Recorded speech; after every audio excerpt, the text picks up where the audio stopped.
Last night we got the announcement for the UFC Freedom 250 fight card in Washington, D.C. at the White House.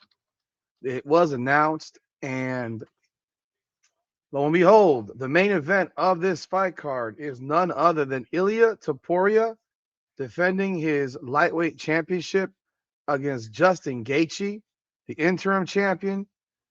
That is the main event. The co-main event is Alex Pereira against Cyril Gahn for the interim heavyweight championship of the world. This fight card is a Sunday night at 6 p.m. Not a fan of a Sunday night fight card. I'm not a fan of the card that was announced. And I'll tell you more. Let's talk about it. Welcome back, everyone, to another edition of Combat Corner, powered by Come On Now, the podcast. I'm your host, Rudy Rodriguez Shalmont. Hit the like button, subscribe to the channel, ring the bell, and leave your comments. Follow us on our social media. We post a lot of stuff there that we may not post here. So check us out at Combat Corner Fight Network. We appreciate your support of the channel. Let's jump into this announcement. This is the fight card that has been provided by the UFC and was announced last night. And again, main event, Ilia Topuria against Justin Gaethje. Alex Pereira against Cyril Gahn. You don't see Jon Jones. Jon Jones crashed out in the video today. He's pissed. He's upset. Would you and Dana White pretty much retired him last night in his post-fight press conference where he said Jon Jones is pretty much retired, that they never considered him. They never thought about him being in the main event. And maybe that's truth, maybe that's a lie, but I can tell you this. Jon Jones is not reliable. He's never been reliable. He's one that always has a problem. And then there's reports of money. Maybe they didn't come to a money amount. Who the hell knows? And honestly, who the hell cares? Because the fact that there was consideration for Jon Jones for this is a joke in itself. A guy who was afraid to fight Tom Aspinall. Yes, I'm using the word afraid. He was afraid to fight Tom Aspinall. He did not want to fight that man. He'd rather fight Stipe Miocic, who was 100 years old and had not fought for 4 years. And then he took his belt and he ran home. And he didn't want to fight anymore. And that was embarrassing. And then you got the Conor McGregor situation with Michael Chandler. That would have been something I would have been interested in. But could you have Conor McGregor on this fight card and not have him as the main event? He remains the biggest star of the UFC, regardless of him not having fought in a number of years. Well, could you really justify Michael Chandler as a main event for anything at this point? It's really hard to do so. The fighter that I'm surprised is not on this card, honestly, there's actually a couple of them I thought could make this card potentially. Maybe they just don't want to fight anymore.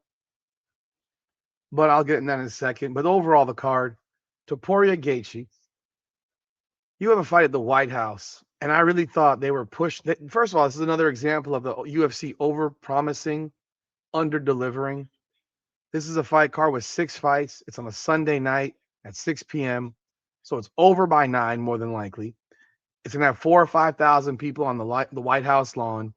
You're going to have a big-ass circus of dignitaries and superstars and no actual real fight fans. There will be no real fight fans there. The regular person will not be there. They'll put them across the street in the whatever you call it, the yard across the street, so people can watch it on television and wherever they call that shit. Put it on TV. So can you imagine I'm going to go somewhere to watch it on television? Stay my ass at home. What's the point? These tickets will not be available to regular people.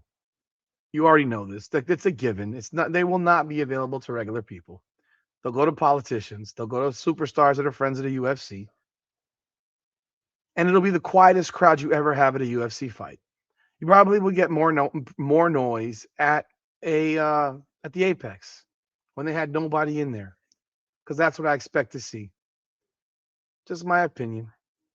I've been wrong, but I don't think so. I don't even think they're going to have tickets for fighters. The fighters that are fighting will have tickets at for their teams or whatever, but there will not be tickets available for regular fighters to show up to this thing. That's my opinion. I can't imagine with the limited numbers that you have that you're going to have a whole bunch of fighters there. So the Pereira Cyril Gane fight, the Topuria Gaethje fight. Topuria should never have had to deal with an interim situation. I'll be real. I think he's going to knock Justin Gaethje's head off inside of 2 rounds. But here you got a White House card, and the main event is a guy from Georgia, not from the U.S. You have one guy from the U.S. and one guy from Georgia, and the guy from Georgia is probably going to win. Then you have a Brazilian against a Frenchman in the co-main event. I love Alex Pereira. He is not an American. You wanted to have Americans on this, and your main and co-main event has one American of the 4 fighters. Now, Alex Pereira got stripped. Yes, I'm going to use the word again. He got stripped. Stop deluding yourself. He did not vacate the belt. He got stripped. He agreed to be stripped because they promised him an interim heavyweight championship fight. I'm going to guess that they promised him an actual heavyweight championship fight, and now they have changed it into an interim championship fight because they have not officially stripped Tom Aspinall. And I'm glad they haven't done so yet, but I expect them to do so at some point. Realistically, we don't know what's going to happen. But I don't understand why we're not having Alex Pereira fight Tom Aspinall in June. That is a hard thing for me to understand.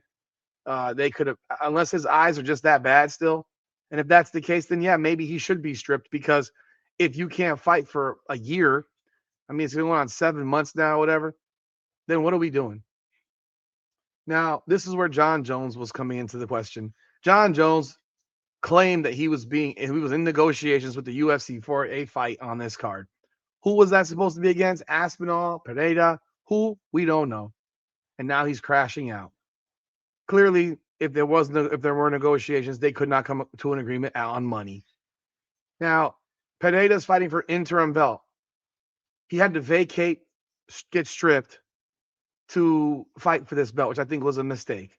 He should have kept his belt at least through this fight. If he was to win, then you strip him. If he was to lose, he still is the light heavyweight champion. That's my opinion, but that's what they've decided. I don't like it. I think it's a mistake.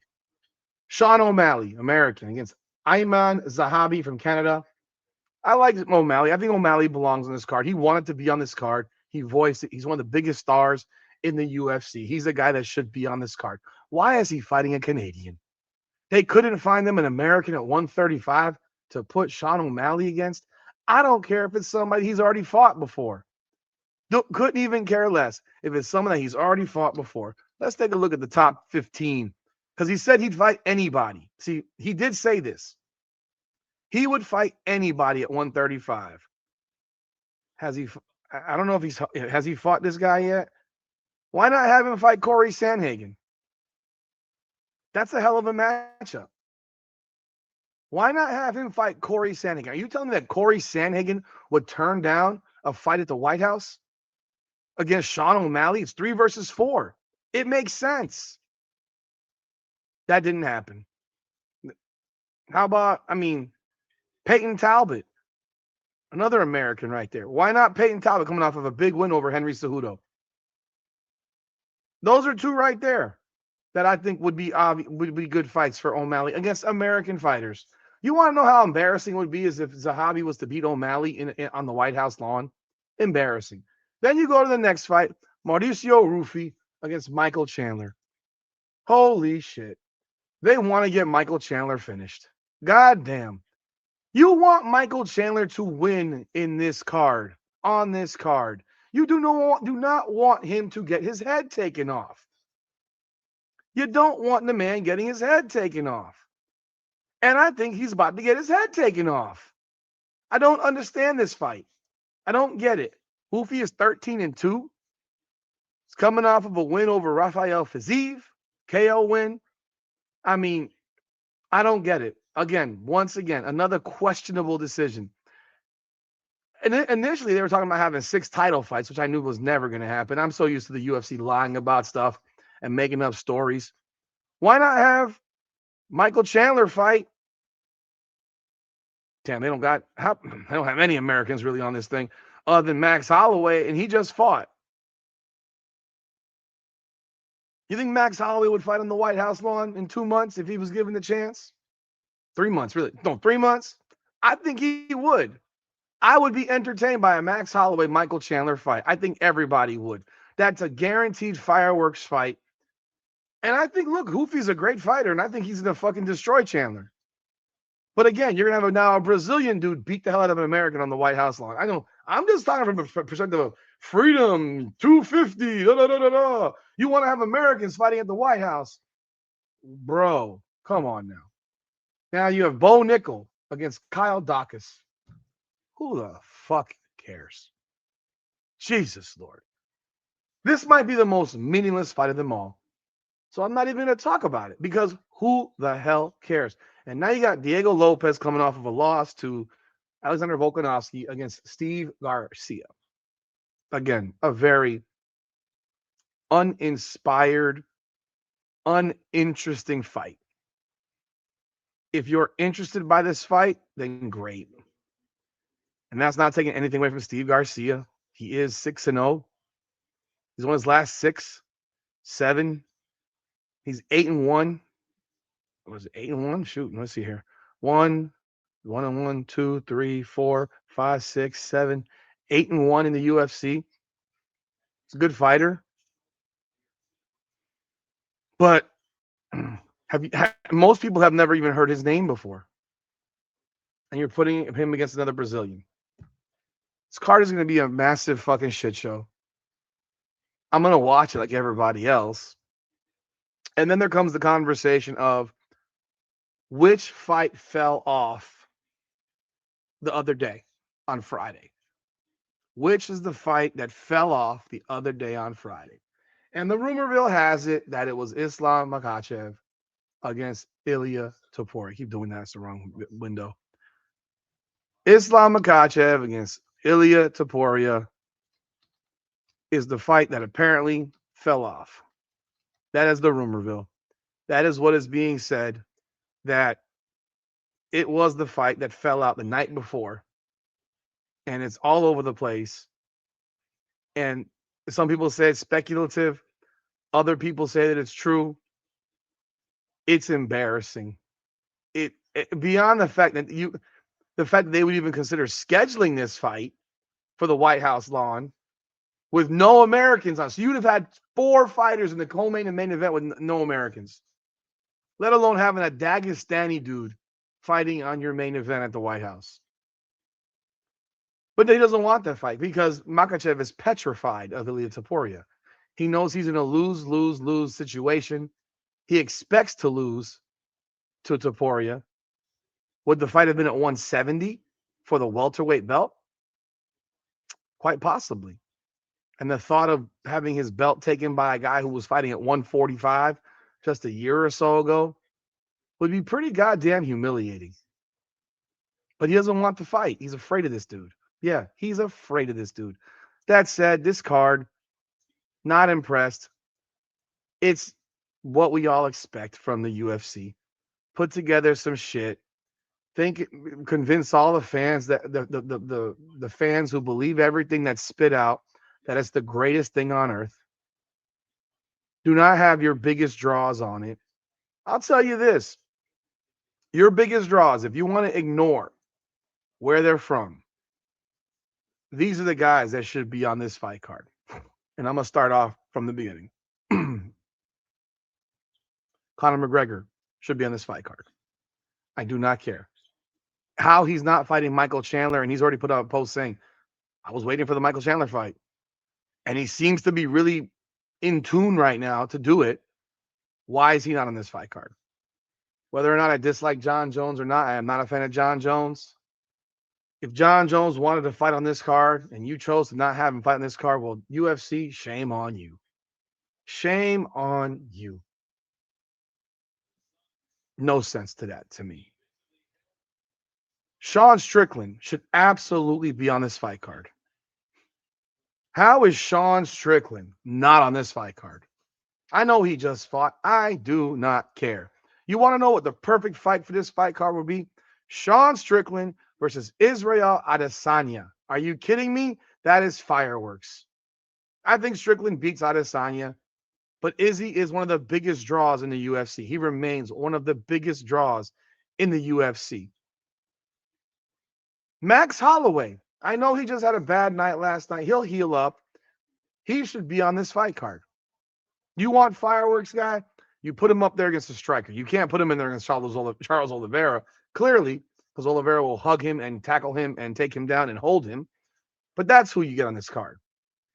Obviously, we would have loved to have had a Kayla Harrison Amanda Nunes fight, which won't happen because Harrison decided to have neck surgery, a fight that should have happened earlier this year, as we all know. But that would have been a nice one. And then, of course, what else is up there? Jesus, we are in such a bad state of affairs right now. I would happily have a Juliana Pena Amanda Nunes fight on this card for an interim bantamweight championship, so that the one of them is guaranteed to fight Harrison.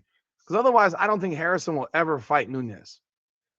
These are some of the ideas that I would have for a fight card like this. You want to have the biggest names.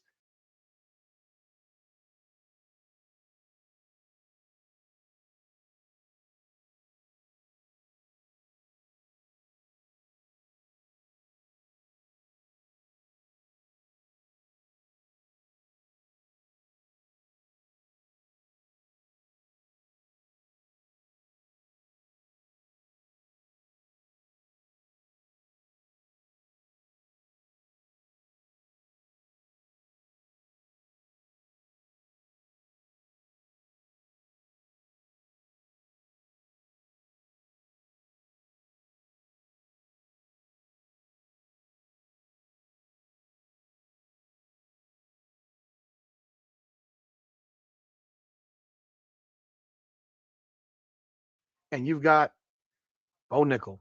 You've got Steve Garcia. You've got Kyle Daukas. You don't think Bo Nickel and Kyle Daukas are so damn excited? Those guys must be through the roof that they are on this fight card.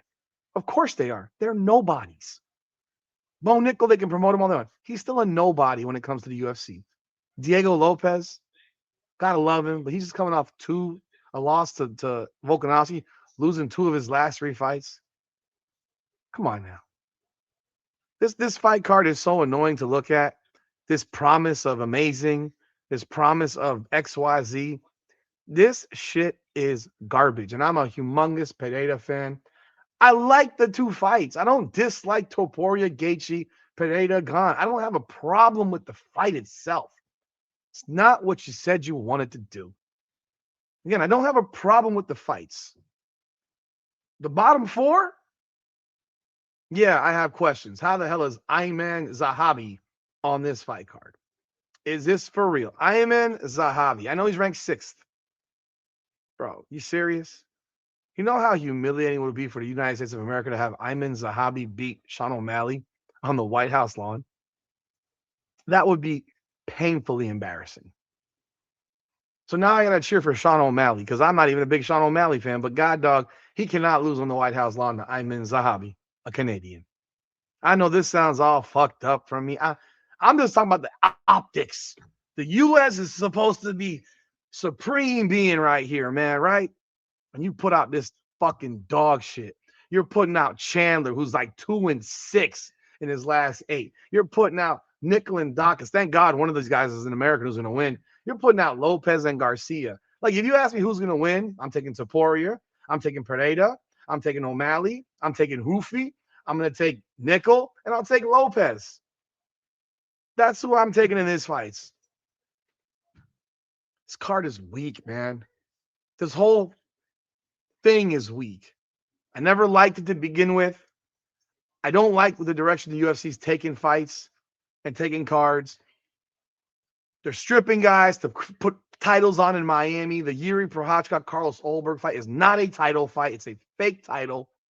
They're just giving somebody a belt to scam you into spending $1,000 to buy a ticket. And it's dog shit, bro. But hey, those are my thoughts. Y'all let me know what y'all think in the comments. Hit that like button and subscribe to the channel. Ring that bell.